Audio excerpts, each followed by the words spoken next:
এবং এই সমাবেশে আমাদের রাজ্য এবং জেলা যুব আন্দোলনের প্রাক্তন নেতৃত্বরাও আছে। এবং এই গানন্দ স্কুলের মাঠে যারা উপস্থিত হয়েছেন তাদের প্রত্যেককে ডিওয়াইএফআই পশ্চিমবঙ্গ রাজ্য কমিটির পক্ষ থেকে জানাচ্ছিলাম। যারা আজকে আমাদের সাথে যুক্ত হয়েছে, তৃণমূল বিজেপি সঙ্গে গেছিলেন না, আমাদেরকে পছন্দ করতেন না, জীবন যন্ত্রণায় তারা আজকে নিজেরা এক জায়গায় আসতে পেরেছে এবং নিজেদের সমস্যার কারণকে চিহ্নিত করতে পেরেছে। তার জন্যই আমাদের সাথে এসেছে।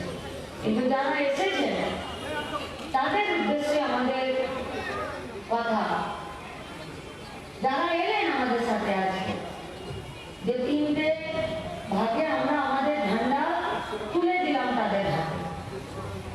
আমাদের ঝান্ডা আমরা তুলে দিই বা না তুলে দিই, আমি কলতা, নয়ন, ইন্দ্র, স্বামী,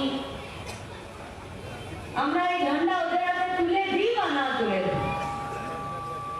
বেকার যুবক কাজের দাবিতে, বেকার যুবক জীবন যন্ত্রণার শিকার হয়ে, বেকার যুবরা নিজেদের সমস্যার কারণ খুঁজতে গিয়ে রাস্তায়, এটা আমাদের দৃঢ় বিশ্বাস কাউকে ঝান্ডা ডিওয়াইএফআই তুলে দিতে হবে না। তারা যদি সঠিক কারণ অনুসন্ধান করতে চায়, খুঁজতে চায়, এই সমস্যা থেকে বেরোতে চায়, তো তাদের সামনে একটাই ঝান্ডা আছে, সেটা হলো আজকে পশ্চিমবঙ্গে ডিওয়াইএফআই ঝান্ডা।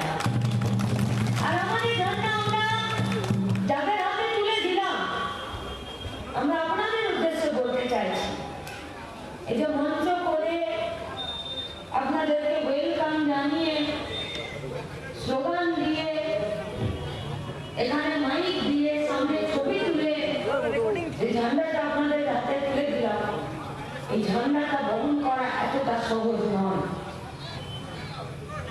আমাদের রাস্তা খুব কঠিন, খুব বেশি কঠিন।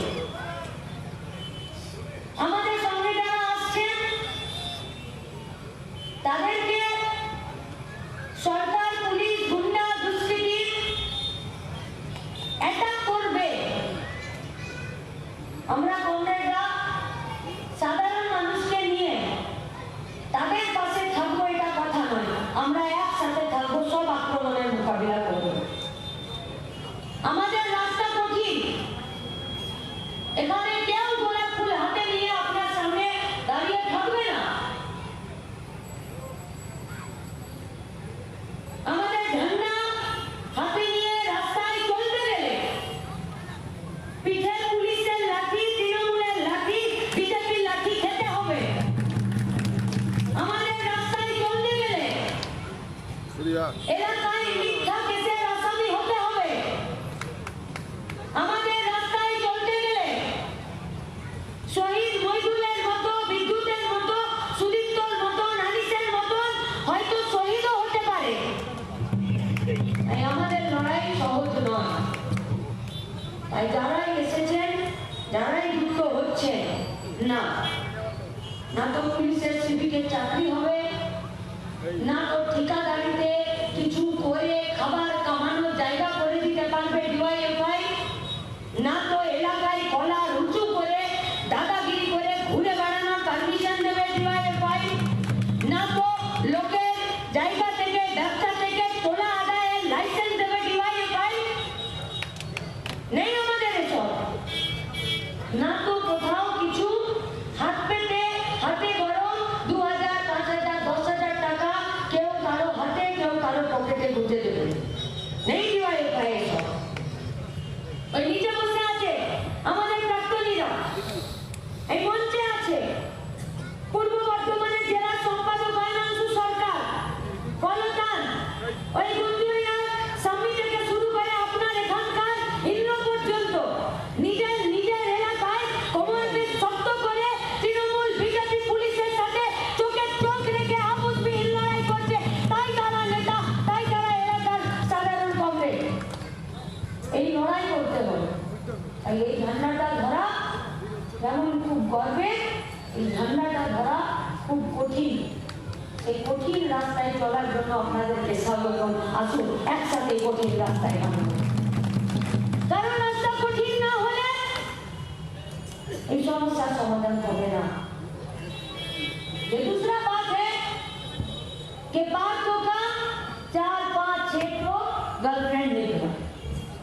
স্বামী আমাদের বলছে যে দিদি পার্থর এতগুলো গার্লফ্রেন্ড আমার একটা বলছে। আমরা বললাম মন খারাপ করিস না, তোর পেটও মোটা হবে না, তুই তৃণমূলের নেতাও হবি না, তোর বান্ধবীও ঢুকবে না, তোর বান্ধবীর ফ্ল্যাটের টাকাও উঠবে না, কিন্তু তুই ডিওয়াইএফআই কমরেড থাকবি, তুই এলাকার নেতা থাকবি, তুই এলাকার সাধারণ মানুষের কাছের মানুষ থাকবি। बात वो दूसरा है कि अर्पिता का फ्लैट से करोड़ों रुपए बरामद किए ईडी। इतना देर लग गया, 11 বছর লেগে গেল ईडी। যেদিনকে প্রথম প্রাইমারি টেটের রেজাল্ট বেরিয়েছিল, যারা পরীক্ষা দিল তার মাত্র 1% পাস করেছিল, সেদিন গোটা পশ্চিমবঙ্গের রাস্তায় প্রথম নেমেছিল এসএফআই ডিওয়াইএফআই। যেদিনকে প্রথম আমরা বলেছিলাম যে এরা মাস্টার মশাই দিদিমণিকে চাকরি দিতে এরা দুর্নীতি করছে, কোটি কোটি টাকা এরা ঘুষ নিচ্ছে, এরা মেধাবী ছাত্রছাত্রীদেরকে চাকরি দিচ্ছে না, এই বলে যেদিন কলকাতার রাস্তায় মিছিল করতে গেছিল, সেদিন সবার প্রথম যাদের জেল হয়েছিল তারা ছিল এসএফআই ডিওয়াইএফআই। ছিল সাইনিকরা, ইন্দ্রজিৎরা, মধুজা সহ এরা ছিল জেলের ভেতরে। पश्चिम बंगाल का बच्चा बच्चा जानता है ये तृणमूलेर फिराद हाकिम, सुदीप बंदोपाध्याय, सुब्रत बक्सी, सौगत राय, बबी हकीम, मदन मित्र, पार्थ, एरा क्यों बात नहीं, एरा सब कटा चोरी करेছে। लेकिन देखिए सीबीआई को 10 साल में एक भी सबूत नहीं मिला इन लोगों को जेल भेजने के लिए। বিপদ দেখতে আরো বড়। আপনি এখানে জব কার্ড পেতে গেলে আপনার কি কি লাগে? পঞ্চায়েত এলাকায় আপনি জব কার্ড পেতে গেলে আপনার কি কি লাগে? আধার কার্ড লাগে? লাগে Aadhaar card, voter card, bank account, আর একটা 4 ফর্ম ফিল আপ লাগে তো? তার মানে সরকার আপনাকে একটা মজুরি দেবে, তার জন্য আপনি চাকরি করবেন, কাজ করবেন, গায়ে বছরে খাটবেন, তার জন্য আপনার একটা প্রমাণপত্র লাগবে। আর আপনার 18 বছর বয়স হয়ে গেছে, আপনি কাজ করতে পারবেন, আপনি চাকরি করবেন, তার জন্য আপনার একটা ভোটার কার্ড লাগবে। এই জয়নগরের স্কুল মাঠে যারা এখানে বসে আছেন, বুকে হাত রেখে বলুন তো, 18 বছর বয়স হলে আমরা সবাই ভোটার কার্ড পেয়ে যাই? गरीब पाड़ाय बस्ती में ढावड़ाते ऐसा नहीं होता है कि 4 बार 5 बार फॉर्म फिल अप करते हैं, उसके बावजूद हम लोगों को वोटर कार्ड नहीं मिलता है। स्कूले बार-बार फेरत पाठिয়ে দেয় না যে তোমার কাগজপত্র ঠিকঠাক নেই, নতুন বিয়ে হয়ে আসছে, বাচ্চার মা হয়ে যাচ্ছে, কিন্তু ভোটার কার্ড হচ্ছে না। দিচ্ছে, আর ভোটার কার্ড না হলে চাকরি হবে? হবে চাকরি? পশ্চিমবঙ্গের সরকারের মমতা ব্যানার্জি নামে এমন একটা মুখ্যমন্ত্রী আছে যে 17 বছর 16 বছরের বাচ্চা ছেলেকে স্কুলে মাস্টার চাকরি দিয়েছে। করবেন না প্রতিবাদ এর বিরুদ্ধে? চাকরি পেতে গেলে নির্দিষ্ট পরীক্ষায় পাস করতে হয় তো, লেখা পরীক্ষা দিতে হয় তো।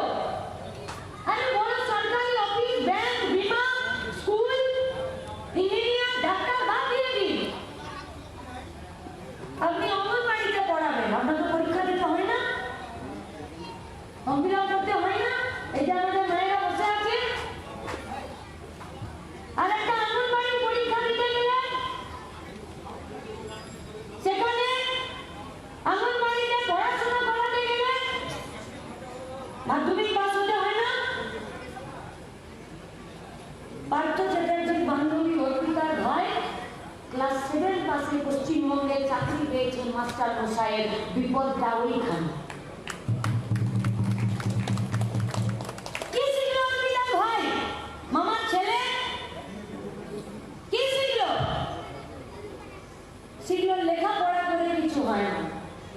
লেখাপড়া করে যে গাড়ি চাপা পড়েছে, তাই তো শিখলো। আর কি শিখলো? যে অর্পিতার মতন একটা দিদি থাকলে চাকরি পাওয়া যায়, কারণ অর্পিতার পার্থর মতন একটা বয়ফ্রেন্ড থাকলে চাকরি পাওয়া যায়, তার জন্য পাস করতে লাগে না। আর অর্পিতার ভাইয়ের বন্ধুরা কি শিখলো? যে স্কুলে ও ছেলের মধ্যেই পড়েছে, ওই ক্লাসের, ওই স্কুলের, ওই এলাকার, ওই ওয়ার্ডের সব ক্লাস 7 এ পড়া বাচ্চারা শিখলো যে চাকরি পেতে গেলে পরীক্ষায় পাস করতে লাগে না, শুধু একটা দিদি লাগে, যেটা অর্পিতার মতন খেটে কোটি কোটি টাকা লাগে। বিপদটা এইখানে। সরকার কে জয়নগর শহর থেকে অনেক দূরে হলেও, জয়নগর গরিব এলাকা হলেও, জয়নগরে বড় শপিং মল না হলেও, জয়নগরে সন্ধ্যার পর মিটিং আর করা যাবে না, কারণ এখানে সব গায়ের লোক, এখানে সবাই চাকরি বাকরি করে না। কিন্তু জয়নগরে কোনো একটা ঝুপড়িতে, লম্ফবাটিতে বাপ নিজের পেট কেটে কোনো বাচ্চাকে যদি বলতো যে ভালো করে একটু পড়ে নে, পড়ে নিলে মন্ত্রণ সরকারের একটা স্কুল সার্ভিস কমিশন আছে, সেখানে যদি একবার পরীক্ষায় পাস করে যেতে পারিস, তুই একটা মাস্টার মশাই বা দিদিমণি হয়ে যাবি, আমাকে আর পেট কেটে লম্ফবাটিতে থাকতে হবে না, আমারও বাড়ি হবে, আমার বাড়িতেও ইলেকট্রিফিকেশন হবে। এটাই ছিল মন্ত্রণের সরকার। যে স্কুল, সরকারি শিক্ষা আর সরকারের প্রতি, চাকরি দেওয়ার সিস্টেমের প্রতি ভরসা তৈরি করাতে পেরেছিল, আত্মবিশ্বাস তৈরি করা, সাহস তৈরি করা, ভরসা তৈরি করার নাম হলো বামফ্রন্টের সরকার। আর আত্মবিশ্বাস, ভরসা, সাহসকে ভেঙে চুরমার করে শুধুমাত্র চুরিকে প্রাতিষ্ঠানিক রূপ দিয়ে তৈরি করার নাম হলো তৃণমূল কংগ্রেস মমতা ব্যানার্জির সরকার। বিপদটা আরো বড়। অর্পিতার ভাই কি শিখলো, অর্পিতার ভাইয়ের স্কুলের বাকি বাচ্চারা কি শিখলো, তার থেকে বড় বিপদটা হলো আপনার আর আমার। আমার গাতে জোর নেই, আমি পারবো না ইংলিশ মিডিয়ামে আমার বাচ্চাকে পড়াতে, তাহলে কোথায় পড়াবো?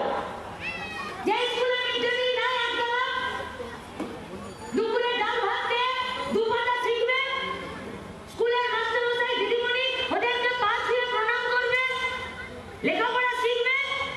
কিন্তু আমি যদি জেনে যাই যে স্কুলে ক্লাস 7 পাস করা, ক্লাস 5 পাস করা 15 বছরের একটা বাচ্চা এই স্কুলে টাকা দিয়ে, ঘুষ দিয়ে পরীক্ষাতে না পাস করে মাস্টার হয়েছে, তাহলে আমি আর পড়তে পাঠাবো সরকারি স্কুলে? তাহলে সরকারি স্কুলের শিক্ষা ব্যবস্থাটাকে তুলে দেওয়ার জন্য মমতা ব্যানার্জির এই সরকারের এই পলিসি।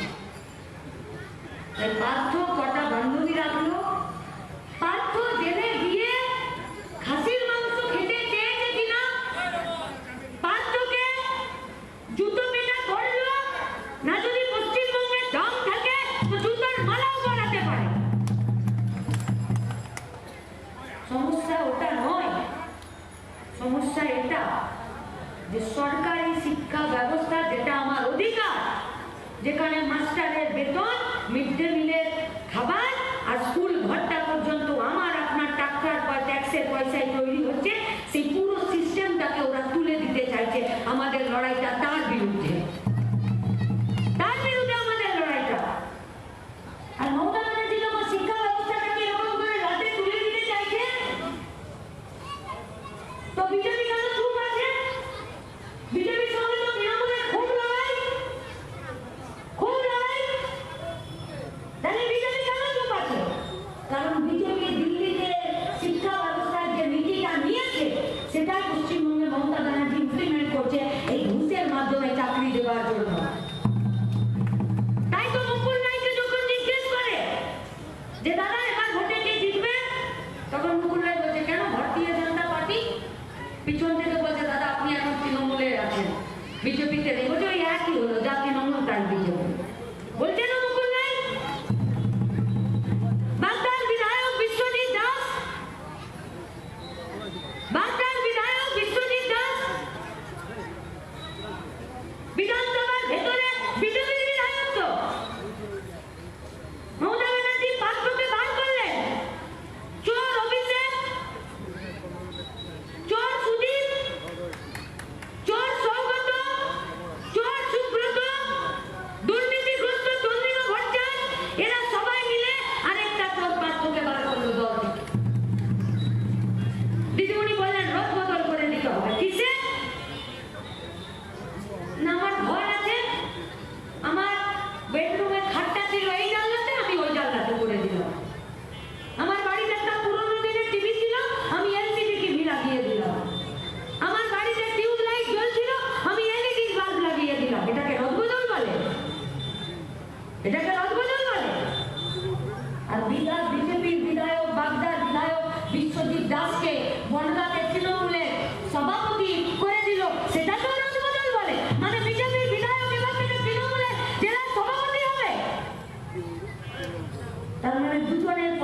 এক জায়গায়। কেন নিতে চাইছে দুজন এক পলিসি? কারণ দুজনেই এই পশ্চিমবঙ্গে ভারতবর্ষে বেকার ছাত্র যুবদের ভবিষ্যৎকে নষ্ট করতে চাইছে। ওরা কলিয়ারি বন্ধ করে দিয়েছে, ওরা রেলকে বেঁচে দিচ্ছে, ওরা বিএসএনএল কে বেঁচে দিয়েছে, ওরা নদী নালা জঙ্গলকে বন্ধ করে দিচ্ছে, বেঁচে দিচ্ছে, ওরা স্কুলকে তুলে দিতে চাইছে, ওরা স্বাস্থ্য ব্যবস্থাকে তুলে দিতে চাইছে। আর তার বিরুদ্ধে প্রতিবাদ করলে বলবে সব মুসলমানরা পাকিস্তানে চলে যাও, আর ভয় দেখাতে হবে। আর যেই বলবে মুসলমানদেরকে পাকিস্তানে চলে যাও, সেই পাশের বাড়ি রামকে বলবে যে ঠিক আছে তুমি বেশি উঠছিল একটু টাইট হবে। ও টাইট হবে না, মুসলমানরা পাকিস্তানে চলে গেলে টাইট কিন্তু আমরাই হয়ে যাব যারা নিজেদেরকে হিন্দু বলে দাবি করছে। দ্রৌপদী মুর্মু আদিবাসীদের রাষ্ট্রপতি হয়ে গেল। স্মৃতি ইরানি থেকে শুরু করে অমিত শাহ সব পশ্চিমবঙ্গে এসে আদিবাসী সাঁওতালদের ঘরে কলা পাতা পেড়ে ডাল চচ্চড়ি ভাত খেয়ে চলে যাচ্ছেন। কি না দেখো আদিবাসীদের সঙ্গে আমার কত পিড়ি, সাঁওতালদের সঙ্গে, মুন্ডাদের সঙ্গে, মাঝিদের সঙ্গে আমার কত পিড়ি দেখো। আর সরকারি শিক্ষা, সরকারি রেল, সরকারি বিএসএনএল, সরকারি ইলেকট্রিক ডিপার্টমেন্ট, সরকারি পোস্টাল ডিপার্টমেন্ট, সরকারি স্বাস্থ্য ব্যবস্থা তুলে দাও। সরকারি ব্যবস্থা না থাকলে বেসরকারি জায়গায় শিডিউল কাস্ট, শিডিউল ট্রাইব, আদিবাসী, বাউরি, বাগদি, সাঁওতাল, হাড়ি, মুচিদের রিজার্ভেশনের জায়গা আছে? চাকরি দেবে? কি বোঝাতে চাইছে এরা?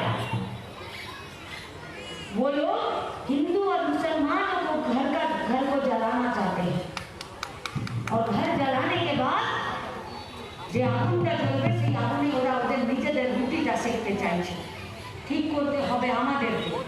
আমি একে অপরে, আমি সমীর খানের বাড়িতে আগুন লাগিয়ে দেবো, না সমীর খান মীনাক্ষী মুখার্জির বাড়িতে আগুন লাগিয়ে দেবে? আগুন লাগালে সমীর খানের বাড়িটাই জ্বলবে, মীনাক্ষীর বাড়িটাই জ্বলবে, আর তৃণমূল বিজেপি নিজেদের খাবারের রুটিটা সেঁকে নিয়ে চলে যাবে। তার বিরুদ্ধে আমাদের লড়াইটা। আর এর বিরুদ্ধে যখন আমরা দাঁড়াচ্ছি যে চাকরি দিতে হবে, দুর্নীতি বন্ধ করতে হবে, চুরি বন্ধ করতে হবে, চলবে না ছোট ছোট কারখানা ফ্যাক্টরিগুলোকে বন্ধ করে দেওয়া। এই ছোট ছোট কারখানা ফ্যাক্টরিগুলো বন্ধ হয়ে গেলে যারা লেখাপড়া শেখেনি, কলেজ পাস করেনি, তারা কোথায় চাকরি করবে? তাই বছরে খাটতে পারে, তাদেরকে একটা কারখানাতে একটা ফ্যাক্টরিতে কাজ দিতে হবে। লাস্ট 5 বছরে 21,521টা ছোট বড় কারখানা বন্ধ করে দিয়েছে মমতা ব্যানার্জির সরকার। আর লাস্ট 10 বছরে 2 লাখ ঠিকা কর্মীদেরকে নিযুক্ত করেছে। ঠিক আছে, সরকারি চাকরি নেই, কত বেতন পায়? 5,000, 6,000, 7,000? তো বসে আছে মায়েরা, 5,000, 6,000, 7,000 সংসার চলে? চলে সংসার? 5,000 ওষুধ কিনতে পারবেন? দুটো শাড়ি কিনতে পারবেন?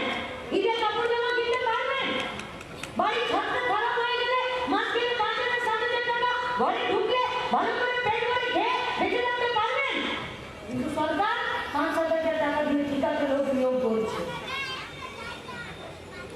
লড়াইটা তৃণমূলকে বিজেপিকে গালি গালাজ করে ওদের বাপ ঠাকুরদার 14 গোষ্ঠী উদ্ধার করে আমাদের কোনো লাভ নেই, কোনো লাভ নেই।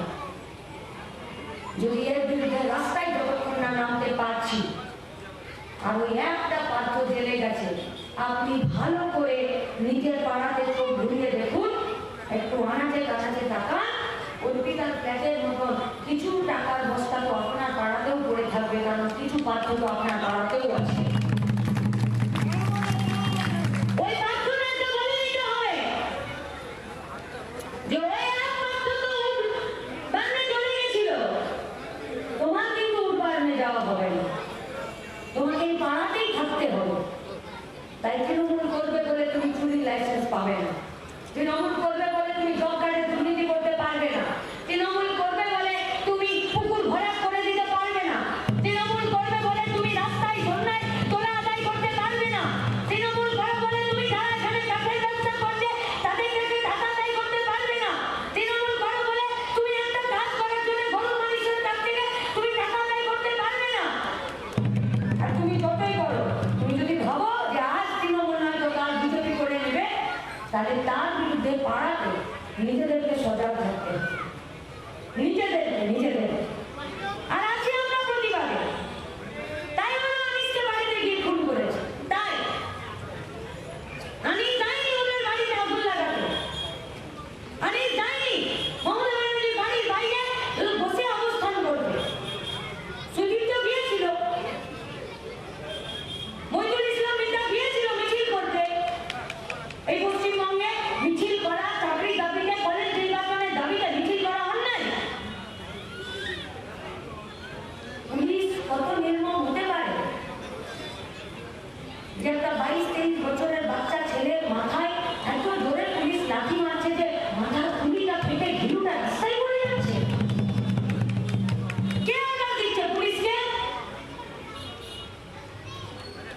রাস্তায় ফুচকা খান তো ফুচকা। যদি একসঙ্গে আমরা 8 জন চলে যাই ফুচকা খেতে, ফুচকাওয়ালা একবারে 8টা প্লেটে 8টা ফুচকা দিতে পারে? পারে না, লাইনে দাঁড়াতে হয়।